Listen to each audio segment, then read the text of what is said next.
All right, what's up, everybody? Welcome back to Module 3. And this is basically making a list of schools. And when it comes to making a list of schools, I always used to break it down into three different categories. Category number one was my dream schools.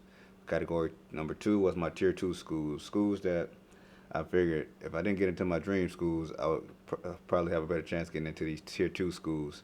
Then category number three, which are the safety net schools, which are the schools I know I could get into and get more get more exposure, and my chances of getting a scholarship was a lot better. And these usually end up being your smaller schools.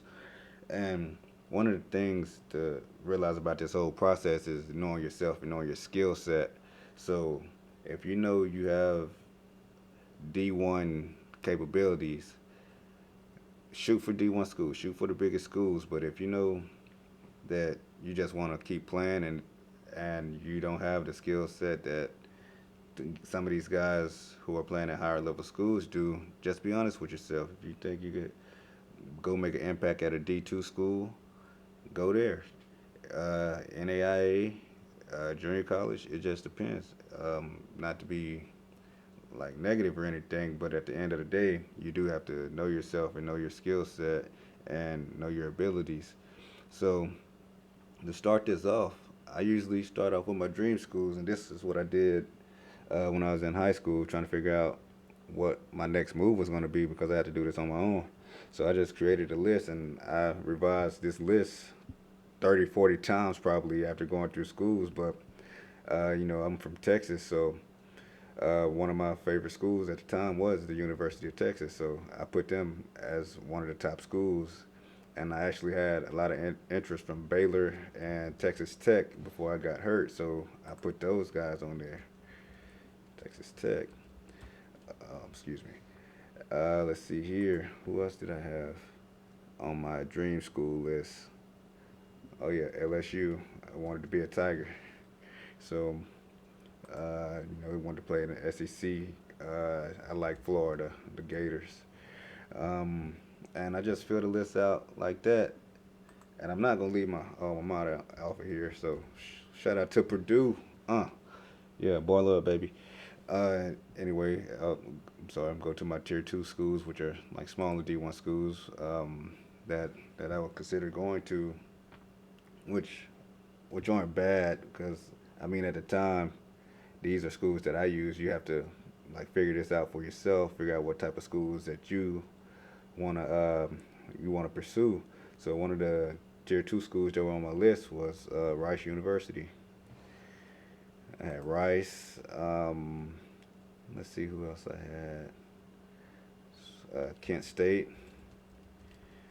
Um, who else we had? Let's see here. Indiana State.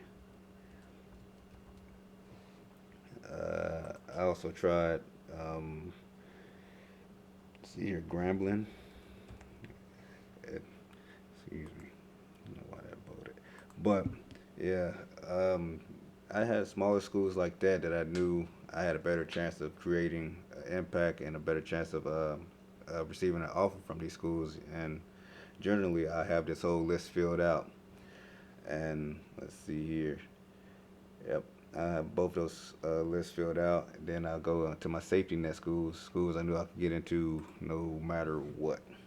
And these are schools that I probably have been ignoring, ignoring their letters and not even considering at the time, because um, we like to aim big, so you got to dream big. You try to get big results.